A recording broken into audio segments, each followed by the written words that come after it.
Hi Srikanth Shetty. Hi ತ್ರಿಲೋಕ ಸುಂದರಿ ಶೈಲಜಾರವರೇ, ನಿಮಗೆ ವಿಷಯ ಗೊತ್ತುಂಟ? ನಿಮ್ಮ ಸೌಂದರ್ಯದ ಗಣಿಯನ್ನ ಕಂಡು ಪಾಪ ಮಹೇಶಣ್ಣನವರು ಮೂರ್ಛೆ ಹೋಗ್ಬಿಟ್ಟಿದ್ದಾರೆ. ದಿಲೀಪ್ ಗೌಡ್ರು ನಿಮ್ಮ ಸೌಂದರ್ಯವನ್ನು ಕಂಡು ದಂಗಾಗಿ ಬೆಚ್ಚಿ ಬಿದ್ದು ಹೋಗ್ಬಿಟ್ಟಿದ್ದಾರೆ. ಇನ್ನ ಕಿರಿಕೀರ್ತಿಯವರು, ಅಯ್ಯೋ ಭಗವಂತ, ನನ್ನ ಕಣ್ಣಿನಿಂದ ಈ ಅದ್ಭುತವಾದ ಸೌಂದರ್ಯವನ್ನ ನಾ ನೋಡಲಾರೆ, ಅಯ್ಯೋ ಶಿವನೇ, ನನ್ನ ಕಣ್ಣುಗಳನ್ನು ನಾನು ನಿನಗೆ ದಾನ ಮಾಡಿಬಿಡ್ತೀನಿ ಅಂತ ಹೇಳಿ ಪಾಪ ಕಾಶಿ ಕಡೆಗೆ ಪ್ರಯಾಣವನ್ನು ಬೆಳೆಸ್ಬಿಟ್ಟಿದ್ದಾರೆ. ಇತ್ತ ಈ ಭವ್ಯ ನರಸಿಂಹಮೂರ್ತಿಯವರು ಹಾಗೆ ರಮ್ಯಾ ಸ್ಪಂದನರವರು ಈ ಸೌಂದರ್ಯದ ಗುಟ್ಟು ಏನು ಅಂತ ತಿಳ್ಕೊಳ್ಳೇಬೇಕು ಅಂತ ಹಠ ಹಿಡಿದು ತುಂಬ ಹೊಟ್ಟೆ ಕಿಚ್ಚಿನಿಂದ ಚಂದ್ರಲೋಕಕ್ಕೆ ಹೋಗಿ ಚಂದ್ರನ ಮೇಲೆ ನಿಂತು ಚಕ್ರವರ್ತಿ ಸೂಲಿಬೇಲೆ ಅವರನ್ನ ಪ್ರಶ್ನೆಗಳ ಮೇಲೆ ಪ್ರಶ್ನೆಗಳನ್ನು ಮಾಡ್ತಾ ಇದ್ದಾರೆ. ಇಂತಹ ಸೌಂದರ್ಯವನ್ನು ಹೊಂದಿರುವಂತಹ ನೀವು, ವಿಶ್ವವನ್ನೇ ಪ್ರಪಂಚವನ್ನೇ ಬೆರಗುಗೊಳಿಸುವಂತಹ ಅದ್ಭುತವಾದಂತಹ ಸೌಂದರ್ಯದ ಗಣಿಯನ್ನು ಹೊಂದಿರುವಂತಹವರು ನೀವು ಯಾಕೆ ಒಮ್ಮೆ ಪ್ರಿಯಾಂಕಾ ಗ್ಯಾಂಡಿಯವರನ್ನ ಭೇಟಿಯನ್ನು ಮಾಡಿ ಅವರ ಜೊತೆ ಚರ್ಚೆಗಳನ್ನು ನಡೆಸಿ ಸಂತೂರ್ ಪ್ರಾಡಕ್ಟ್ಸ್ಗಳಿಗೆ ಬ್ರ್ಯಾಂಡ್ ಅಂಬಾಸಿಡರ್ ಆಗಬಾರ್ದು? ಸಂತೂರ್ ಪ್ರಾಡಕ್ಟ್ಸ್ಗಳಿಗೆ ಬ್ರ್ಯಾಂಡ್ ಅಂಬಾಸಿಡರ್ ಆಗಿ ಸಂತೂರ್ ಮಮ್ಮಿ ಅಂತ ಯಾಕೆ ಕರೆಸ್ಕೊಳ್ಬಾರ್ದು? ಅದು ಬೇಡವಾ? ಸ್ವಲ್ಪ ಕೆಳಗಡೆ ಆಯ್ತಾ?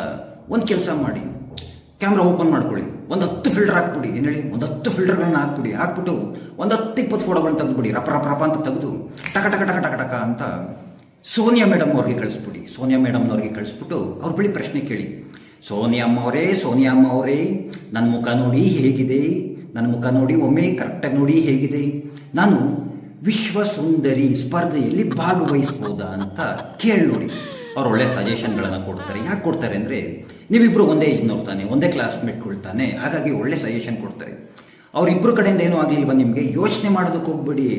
2 ಹೋಯ್ತು ಅಂದರೆ 3ನೇದು ಒಂದು ಇದ್ದೇ ಇರುತ್ತೆ. ಮನುಷ್ಯ ಜೀವನದಲ್ಲಿ ಜಿಗುಪ್ಸೆ ತೆಗೆದುಕೊಳ್ಳೋಕೆ ಹೋಗ್ಬಾರ್ದು. ಇದಲ್ಲದೆ ಹೋದ್ರೆ ಅದು, ಅದಲ್ಲದೆ ಹೋದ್ರೆ ಇದು ಅಂತ ಅಂದ್ಬಿಟ್ಟು ಯಾವುದೋ ಒಂದು ಆಪ್ಷನ್ ಅಂತ ಇಟ್ಕೊಳ್ಬೇಕು. ಆಪ್ಷನ್ ಆಗಿ ಒಂದಿದೆ, ಏನು ಹೇಳಿ ಅದು?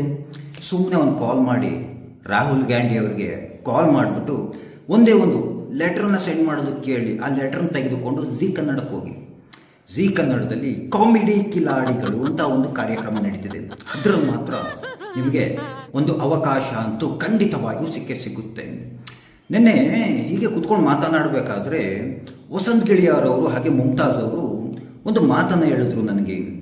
ಶೆಟ್ರೆ ನೋಡಿ, ಈ ಟಾಲಿವುಡ್ಡು, ಹಾಲಿವುಡ್ಡು, ಬಾಲಿವುಡ್ಡು, ಕಾಲಿವುಡ್ಡು ಅಲ್ಲಿರುವಂತಹ ಪ್ರೊಡ್ಯೂಸರ್ಸ್ಗಳು ಹಾಗೆಯೇ ಡೈರೆಕ್ಟರ್ಗಳು ಅವ್ರುಗಳೆಲ್ಲ ಶೈಲಜಾ ಅವ್ರ ಬಗ್ಗೆ ತುಂಬ ಮಾತನಾಡ್ತಾ ಇದ್ದಾರೆ.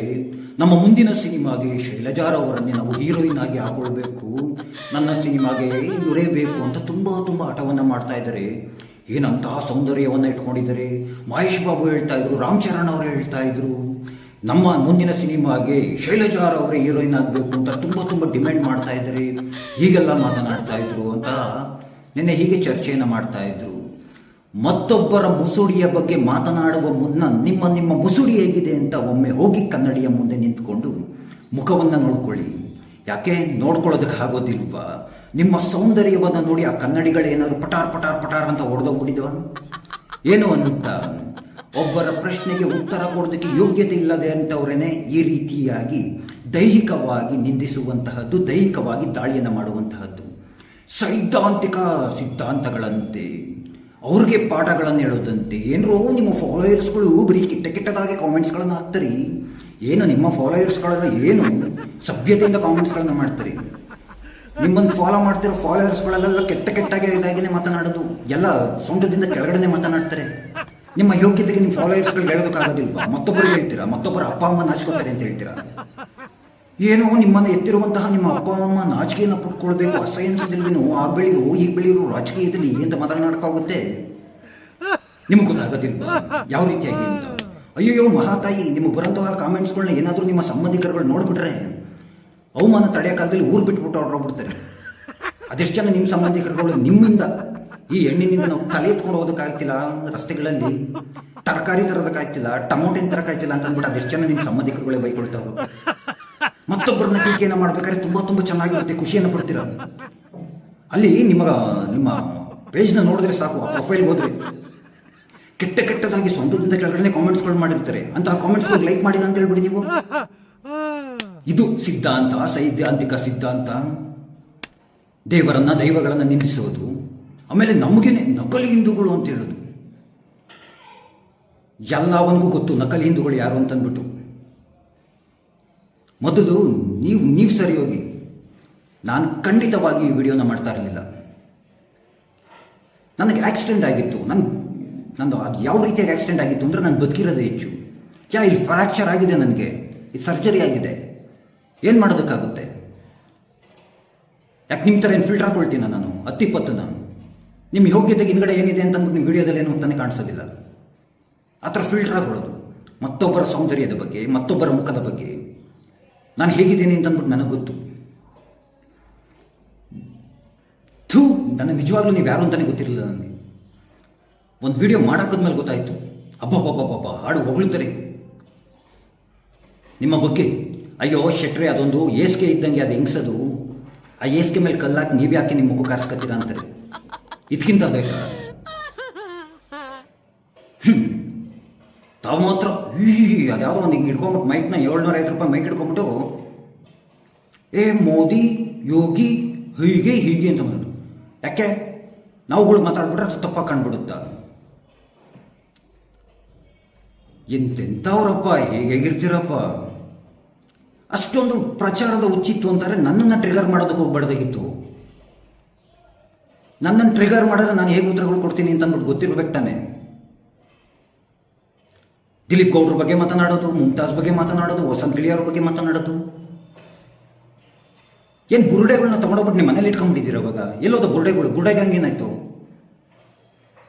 ಪ್ರಶ್ನೆಗಳನ್ನ ಮಾಡ್ತಿದ್ರಲ್ಲ. ಏನು ಬುರುಡೆಗಳಿಗೇನು ಮದುವೆ ಮಾಡಿಸ್ಬಿಟ್ಟು ಏನು ಹನಿಮೂನ್ ಕಳಿಸ್ಬಿಟ್ಟಿದ್ದೀರಾ? ಅಥವಾ ಅವೇನಾದ್ರೂ ಮೊಟ್ಟೆ ಇಡ್ತಾ ಇದ್ದಾವ ಸಂಸಾರ ನಡೆಸಿ? 1000 ಪ್ರಶ್ನೆಗಳಿದ್ದಾವೆ ಕೇಳಬೇಕು ಅಂತಂದ್ರೆ. ಸೈದ್ಧಾಂತಿಕವಾಗಿ ಮಾತನಾಡೋಕ್ಕೆ ಯೋಗ್ಯತೆ ಇಲ್ಲದಂಥವ್ರು ನೀವುಗಳು.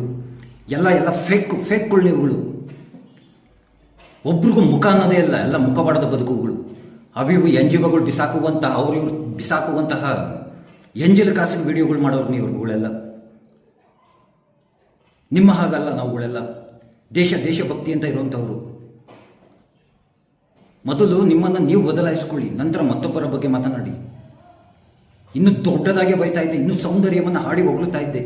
ಬಗ್ದು ಬಿಡ್ತಿದ್ದೆ ಸೌಂದರ್ಯದ ಗಣಿನ.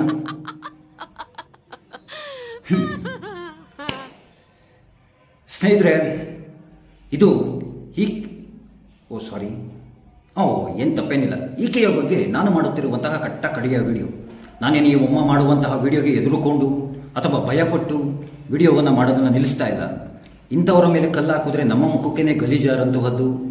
ನಾನು ನೆಕ್ಸ್ಟ್ ವಿಡಿಯೋ ಮಾಡಬಾರ್ದು ಅಂತ ತಿಳ್ಕೊಂಡಿದ್ದೆ. ತುಂಬ ಜನ ಹೇಳಿದ್ರು, ಅಯ್ಯೋ ಶೆಟ್ರೆ ಅದೊಂದು ಪ್ರಚಾರ ಪ್ರಿಯ ಬಿಟ್ಟಾಕ್ಬಿಡಿ ಅಂತಂದ್ಬಿಟ್ಟು. ನನಗೆ ನಿಜವಾಗ್ಲೂ ಗೊತ್ತಿರಲಿಲ್ಲ, ಹೆಂಗ್ಸ್ ಯಾರು ಅಂತಲೇ ಗೊತ್ತಿರಲಿಲ್ಲ. ಅದು ಯಾವಾಗಲೂ ಒಂದ್ಸಲ ಬುಡ ಗ್ಯಾಂಗ್ಗಳ ಜೊತೆ ಯಾವುದೋ ಒಂದು ವಿಚಾರಕ್ಕೆ ನೋಡಿದ್ದೆ ಅಷ್ಟೇ. ತದನಂತರ ನಾನು ನೋಡೇ ಇರಲಿಲ್ಲ. ಏನೋ ಇಂತಹ ಹೆಂಗಸನ್ನು ಬಿಟ್ಟಾಕ್ಬಿಡಿ, ದೇಶ ಕಟ್ಟುವಂತಹ ಕೆಲಸವನ್ನು ಮಾಡೋಣ, ಧರ್ಮ ರಕ್ಷಣೆ ಕೆಲಸವನ್ನು ಮಾಡೋಣ ಅಂತ ಹೇಳ್ತಾನೆ. ಆ ಕೃಷ್ಣ ಎಲ್ಲರಿಗೂ ಒಳ್ಳೆಯದನ್ನು ಮಾಡಲಿ. ಎಲ್ಲರಿಗೂ ಧನ್ಯವಾದಗಳು. ಜೈ ಶ್ರೀ ಕೃಷ್ಣ.